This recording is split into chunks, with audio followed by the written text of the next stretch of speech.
박해 속에서도 멈추지 않는 복음 전도라는 제목으로 하나님의 말씀을 전하도록 하겠습니다. 지난 시간에 우리는 스데반 집사님의 순교당하시는 모습을 함께 다루었습니다. 스데반 집사님이 돌에 맞아 순교를 당하게 했지만, 그러나 스데반 집사님은 성령 충만하여 하늘의 영광을 바라보며 하나님의 보좌 우편에 서서 자신을 바라보고 계시는 예수님을 바라보면서 소망 중에 하나님의 부름을 받으셨습니다. 이제 스데반 집사님의 순교로 인하여서 여러분, 많은 변화들이 일어나게 되었습니다. 오늘 우리가 읽었던 본문의 내용은 스데반 집사님의 순교 이후에 일어난 여러 가지 변화들에 관한 내용을 다루고 있습니다. 어떤 변화들이 일어났을까요? 크게 세 가지의 변화가 일어났던 것을 찾아볼 수 있습니다. 그 첫 번째로는 사울이라고 하는 청년이 바울로 바뀌는 계기를 마련하게 되었습니다. 사울이라는 청년이 교회를 핍박하고 또 예수 믿는 사람들을 잡아 감옥에 가두던 그가 바로 예수님을 전하는 바울로 바뀌는 계기가 되었다는 것입니다. 오늘 본문 1절 상반절에 보면 이렇게 말씀합니다. 사울은 그가 죽임당함을 마땅히 여기더라. 여러분, 사울은 스데반 집사님의 죽음을 보고 어떻게 생각했을까요? 당연히 그는 돌에 맞아 죽어야 된다, 그렇게 생각했습니다. 스데반 집사님은 하나님을 망령되이 일컫는, 그리고 사악한 예수쟁이라고 그는 생각했습니다. 그래서 마땅히 돌에 맞아 죽어야 된다라고 그는 바라보았던 것입니다. 그리고 사울은 그곳에 멈추지 않았습니다. 3절에 보면 교회를 적극적으로 핍박하는데요, 이렇게 기록되어 있습니다. 사울이 교회를 잡멸할 새 각 집에 들어가 남녀를 끌어다가 옥에 넘기니라. 여러분, 사울은 스데반 집사님이 돌에 맞아 죽는 것으로 만족하지 않고 그는 교회를 잔멸하기 위해서, 교회를 무너뜨리기 위해서 집집마다 다니면서 예수 믿는 사람들을 잡아다가 옥에 가두는 일에 앞장섰습니다. 이것을 볼 때에 예수님을 만나기 전 사울의 모습은 어떠했습니까? 마치 냉혈동물과 같이 인정사정 봐주지 않는, 그는 교회를 핍박하던 사람이었습니다. 복음의 회방자요, 또한 방해꾼이요, 폭행자였습니다. 영적으로 볼 때에 그는 도저히 변화될 수 없는 사람이었습니다. 그런데 여러분, 사도행전 9장에 가면 무슨 일이 일어납니까? 그렇게 예수 믿는 사람들을 핍박하고 감옥에 가두던 그 사울이 다메섹 도상에서 예수님을 만나게 됩니다. 예수님의 음성을 듣게 되죠. 사울아, 사울아, 내가 어찌하여 나를 박해하느냐? 주여, 누구십니까? 바로 내가 박해하는 예수다, 그렇게 말하면서 여러분, 인생의 극적인 대변화가 전환점을 맞이하게 됩니다. 예수님을 믿는 사람들을 핍박하고 감옥에 가두고 스데반 집사님이 순교당하는 것을 마땅히 여겼던 그가 이제는 예수님의 복음을 전하는 놀라운 변화된 삶의 모습으로 그는 바뀌어지게 됩니다. 반전 드라마가 펼쳐지게 되죠. 그러므로 여러분, 그렇게 변화되어졌던 그 시발점이 어디서인가? 바로 스데반 집사님의 순교로부터 시작되었다라는 것입니다. 사울이 처음 스데반 집사님을 만났을 때는 바로 산헤드린 공의회에서 재판을 받는 중일 때 만났습니다. 그리고 스데반 집사님이 돌에 맞아 죽었을 때 그가 입었던 그 옷을 맡긴 사람도 바로 사울이었습니다. 그러는 과정 속에 사울은 그 스데반 집사님의 죽음을 목격하고 그는 영향을 받게 된 것입니다. 여러분, 스데반 집사님의 죽음에는 크게 두 가지 요소를 가지고 있었습니다. 스데반 집사님의 순교 속에 담겨진 두 가지 요소가 있었는데요, 하나는 스데반 집사님은 죽음 앞에서 그는 초연하며 천사의 얼굴을 가지고 있었다라는 것입니다. 여러분, 일반적으로 사람들은 죽음 앞에서 두려움을 느끼게 됩니다. 공포를 느끼게 되죠. 죽음이라는 이 관문 앞에서 어느 누구도 자신 있게 그 죽음을 통과할 수 있는 사람은 많지가 않습니다. 그런데 스데반 집사님은 돌에 맞아 죽는 그 처참한 환경 속에서도 여러분, 죽음 앞에 그는 두려움에 사로잡히지 않았습니다. 도리어 스데반 집사님의 얼굴은 천사처럼 빛났고 그 영광스러운 하나님의 영광스러운 모습을 바라보면서 그는 소망 중에서 순교를 당하게 되었던 것입니다. 그러면서 그가 이렇게 말하죠. 내 영혼을 아버지에게 부탁하나이다. 여러분, 스데반 집사님의 마지막 그 순교, 죽음 앞에서 그 죽음을 두려워하지 않고 기쁨으로 그 천국을 소망하면서 죽음을 맞이하는 그 스데반 집사님을 바라보았던 사울의 마음속에 무엇인가 다르구나 라는 생각을 하게 된 것입니다.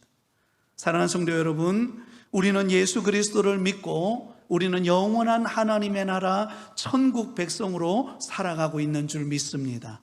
그러면 여러분, 우리는 죽음을 두려워하는 자가 아니라 영원한 하나님의 나라 천국을 소망하며 살아가는 은혜가 있기를 바랍니다.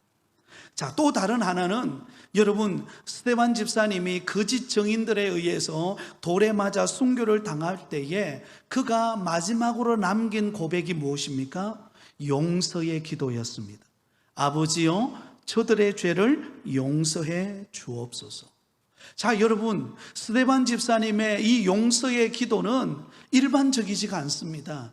일반적으로 여러분, 무엇인가 죄를 짓고 뭔가 내가 정말로 구제받을 수 없는 그런 상황이었다면 어느 정도 이해가 되겠지만, 지금 스데반 집사님은 그가 지은 죄가 없고 거짓 증인들에 의해서, 모함에 의해서 수모를 당하고 돌에 맞아 순교를 당하는 그런 너무나 억울한 환경에 놓여 있는 상황이죠. 그럼에도 불구하고 스데반 집사님은 도리어 하나님 앞에 저들의 죄를 용서해 달라고 간구하고 있는, 용서의 기도를 드리고 있는 스데반 집사님의 모습을 보여줍니다. 마치 예수님께서 두 강도와 함께, 양편에 달린 두 강도와 함께 십자가에 못 박혀 죽으실 때에 마지막으로 저들의 죄를 용서해 달라고 구했던 그 예수님의 마음으로 그들의 죄를 용서해 달라고 구했던 것입니다. 여러분, 그 이야기를 바로 사울이 들었던 거예요. 그래서 아마 사울의 마음속에는 어떻게 저렇게 용서의 기도를 드릴 수 있을까? 불가능한 일을 가능하게 고백하고 있는 그를 보면서 그의 마음에 찔림이 있었을 것입니다. 이처럼 한 사람의 순교로 말미암아 결국은 사울이라고 하는, 그가 스데반 집사님의 죽음을 마땅히 여기고 교회를 박해하는 사람이었지만, 그러나 그가 변화되어져서 사울이 변하여 바울이 되는 그 위대한 변화의 전환점에 그 계기를 마련했던 상황이 바로 스데반 집사님의 순교였다라는 것입니다.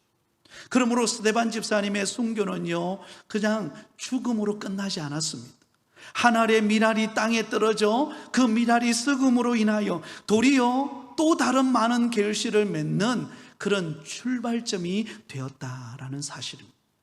사랑하는 성도 여러분, 저와 여러분이 예수님을 믿는 믿음 안에서 당하는 수모와 고난과 어려움을 우리는 한 알의 밀알이 되어 그것을 기쁨으로 감당할 때 하나님께서 멀지 않아 풍성한 결실을 맺게 하는 은혜를 주실 줄 믿습니다. 여러분, 전남 신안군에 가면 정도라고 하는 섬이 있죠.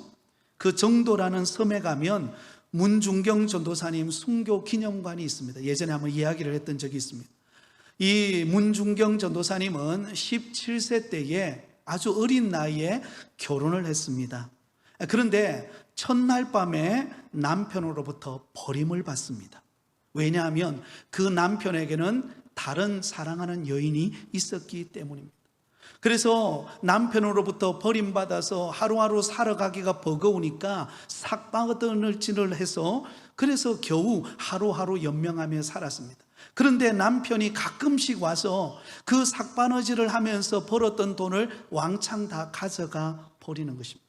그래서 도저히 견딜 수가 없어서 그가 목포로 나오게 되었는데, 그곳에서 누군가의 전도로 예수님을 영접하게 되었고, 그리고는 주님의 부름을 받아서 전도사가 되어야 되겠다는 마음의 헌신을 다짐하게 되었습니다. 그리고는 신학 공부를 하고 다시 그의 고향 땅으로 집으로 갔습니다. 그랬더니 여러분, 그 친정 아버지가 여러분 서양 귀신이 들려서 저렇게 미쳐서 다닌다고, 그리고는 여러분 화장실에 가가지고는요 그 똥물을 퍼가지고는 그 문중경 전사님 머리에다 부어버렸답니다. 그리고는 내쫓아 버린 거예요.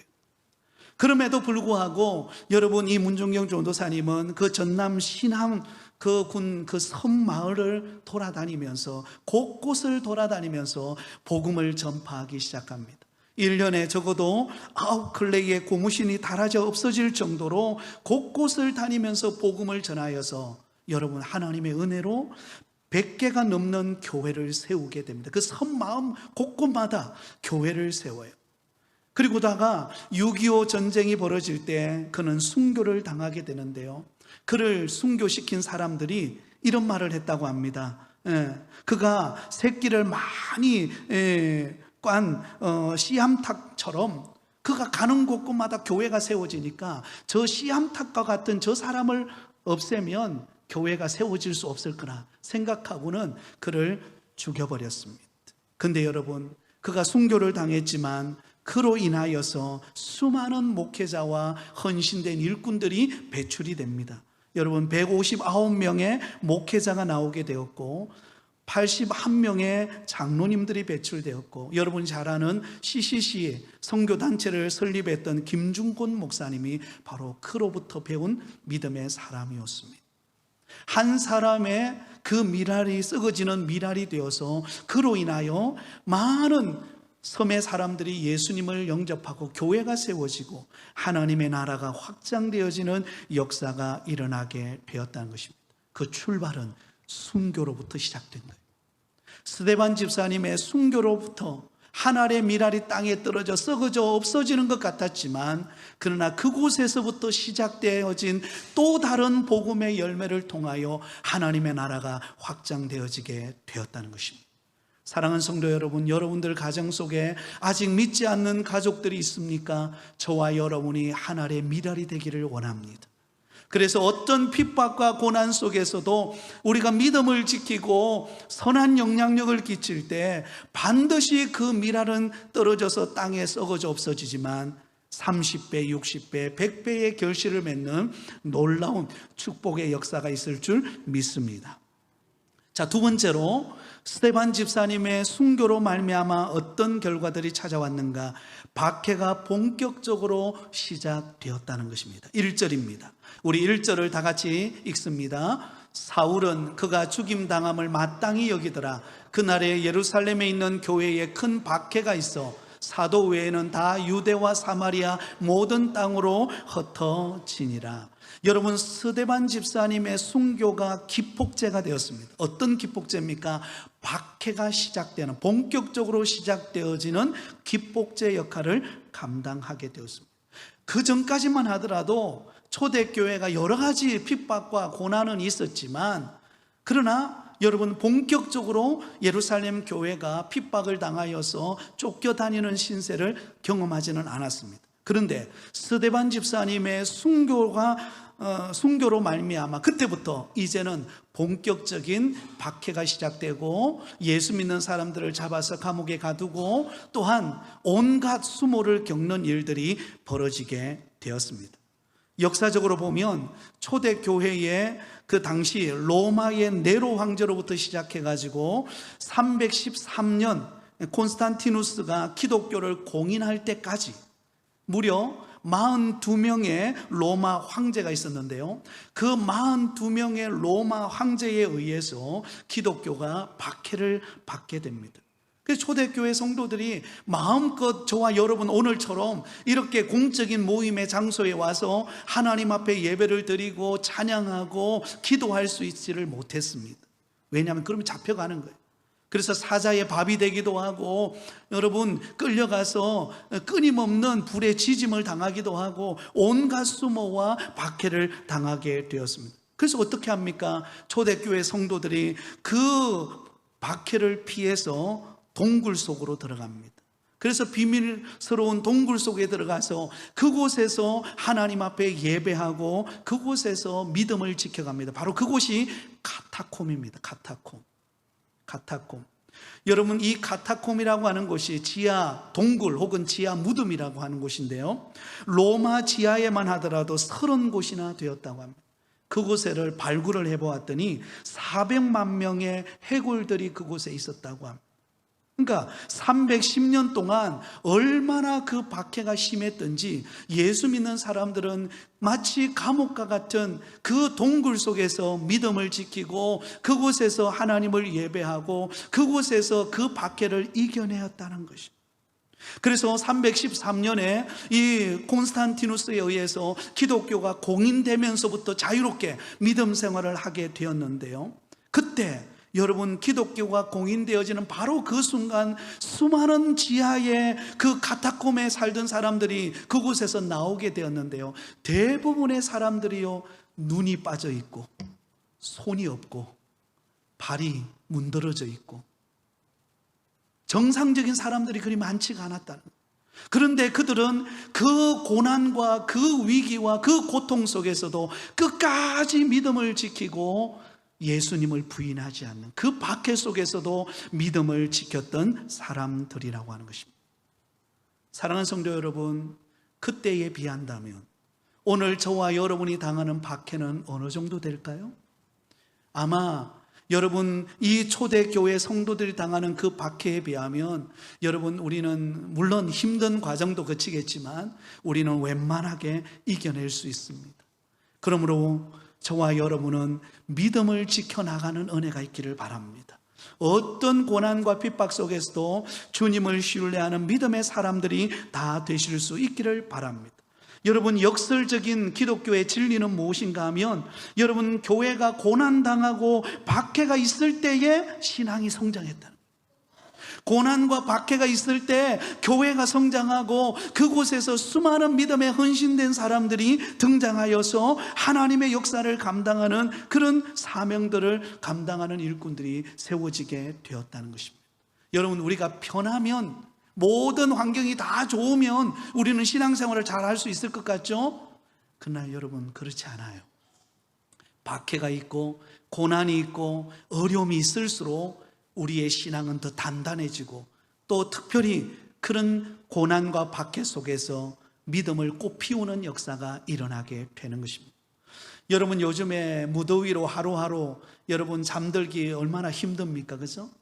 정말 올해처럼 이 무더위가 이렇게 길 거라 생각을 못 했는데, 그죠? 저는 15일이면 끝날 줄 알았어요. 근데 그게 계속되는 것 같아요. 여러분, 언제 끝날지 모르겠어요. 그러나 다행인 것은 이런 무더위가 있다 보니까는요, 우리나라에 태풍이 못 오는 거예요. 이 고기압의 영향에 의해서 태풍이 오다가 다 어디로 갑니까? 일본으로 가요. 일본을 가가지고 바람이 불고 여러분, 폭포가 쏟아져요. 한편으로 마음은 속 시원하다 이런 마음도 들지만요, 그러나 여러분, 한편으로 생각해 보세요. 계속해서 무더위만 지속되다 보니까 어떤 일이 벌어집니까? 적조 현상들이 나타나요. 바다와 강이 다 여러분 적조 현상이 나타나가지고 그곳의 양어장에 키우는 그 물고기들이 때로 지금 죽음을 당하고 있는 것입니다. 제대로 이 생태계가 돌아가지를 않아요. 그래서 예전 같으면 해수욕장에 이 무더위를 이기기 위해서 해수욕장에 가가지고 마음껏 수영도 하고 그랬는데 요즘에는요, 이 해파리들 때문에 제대로 수영도 못해요.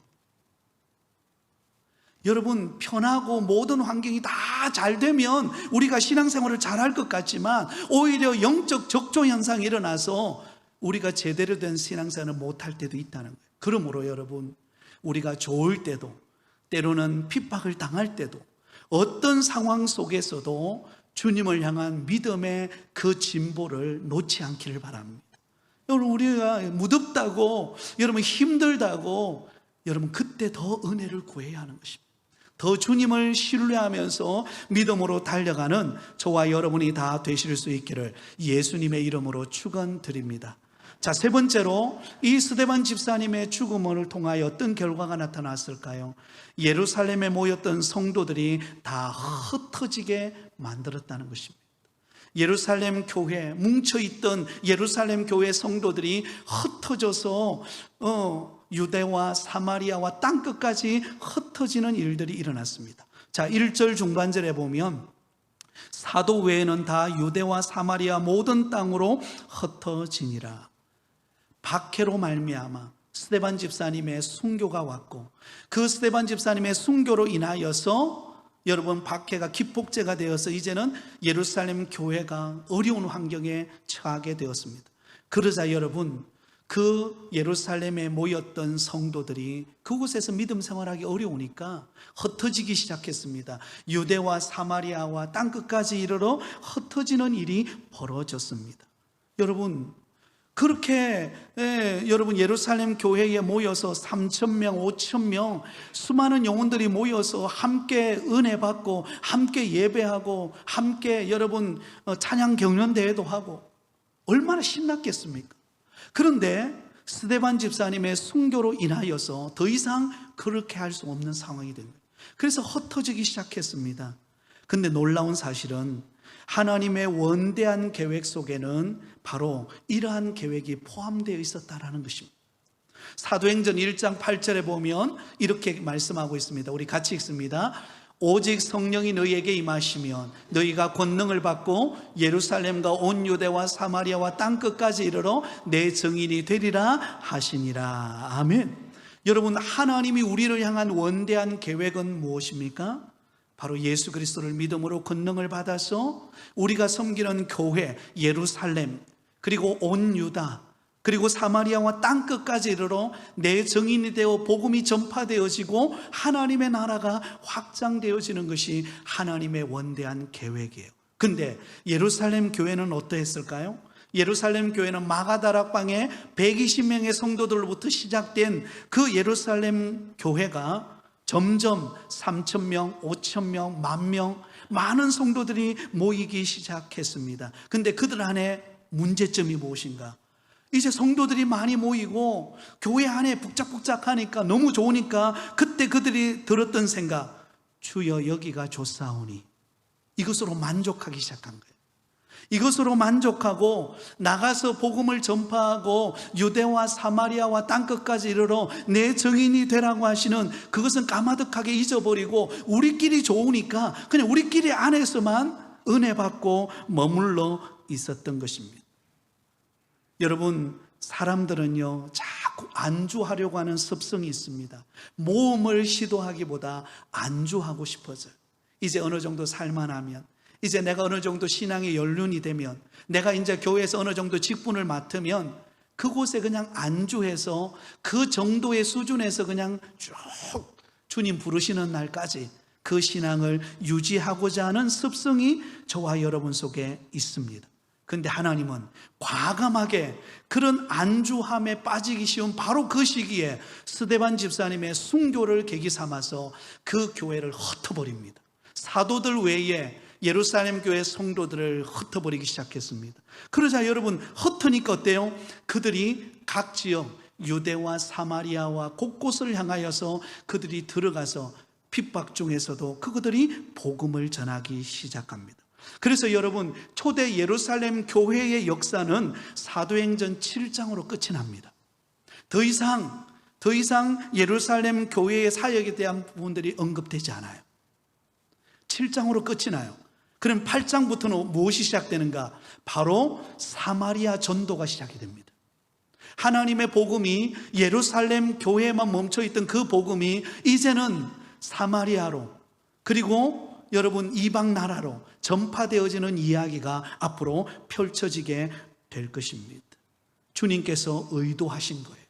사랑하는 성도 여러분, 우리 부곡교회가 우리가 잃어버린 영혼을 위하여 복음을 전파하고 선교제를 위하여 기도하고 우리가 물질로 후원하고 또한 하나님의 나라 확장을 위해서 헌신하는 이유가 무엇입니까? 그것은 우리 교회만을 위한 교회가 되기를 원치 않기 때문에, 하나님은 우리 교회를 통하여 은혜 받았다면 그 받은 은혜가 우리 안에만 머물러 있는 것이 아니라 그 복음이 우리 이웃에게, 또한 그 복음의 소식이 우리 주변 나라에, 그리고 열방을 향하여 이 복음이 전파되어지는 그런 통로가 되기를 원합니다. 그런 은혜가 있기를 바라요. 그래서 오늘 본문에 보면 빌립 집사님이 사마리아로 내려가서 그 사마리아 땅에 가서 복음을 전파하고 그곳에서 기적을 행하고 그곳에서 마술사를 변화시키고 복음이 전파되어지는 이야기가 오늘 본문에 계속 이어지고 있습니다. 어떤 선교사님이 이런 말을 했습니다. 복음이 없는 사람은 다 선교지다. 그리고 복음이 있는 사람은 다 선교사다. 여러분, 중요한 말이기 때문에 한번 따라해 보겠습니다. 복음이 없는 사람은 다 선교지고, 복음이 있는 사람은 다 선교사다. 그러면 저와 여러분은 복음이 있기 때문에 우리는 무엇이죠? 선교사예요. 여러분이 이 선교사로 부름받은 저와 여러분은 우리가 받은 은혜, 그 놀라운 하나님의 능력을 받은 것으로 멈춰 있는 것이 아니라 이 복음이 또 다른 사람에게 전해지고 선교사님을 통해 또 이웃 나라에 전해지고 열방을 향하여 하나님의 복음이 전파되어지는 일을 위하여 힘쓰는 저와 여러분이 되시기를 예수님의 이름으로 축원드립니다. 말씀을 맺겠습니다. 스데반 집사님의 순교는 하늘의 미랄이었습니다. 땅에 떨어져 썩어져 없어지는 하늘의 미랄이 되었지만, 그러나 그것으로 계기를 통하여서 여러분 놀라운 일들이 일어나게 된 것입니다. 그러므로 여러분, 하나님은 저와 여러분을 통하여 하나님 앞에 귀하게 쓰임받는 저와 여러분을 통하여 우리 교회를 아름답게 세워가실 줄 믿습니다. 또한 우리 교회를 통하여 이 금정구와 부산 땅과 양산 땅에 죽어가는 영혼을 살리는 교회로 쓰임받게 하실 것입니다. 그리고 한 걸음 더 나아가서 열방에 복음을 전하는 일을 위하여 우리 교회를 사용하실 줄 믿습니다. 이를 위하여 믿음으로 헌신하는 축복된 걸음이 다 되시기를 예수님의 이름으로 축원드립니다.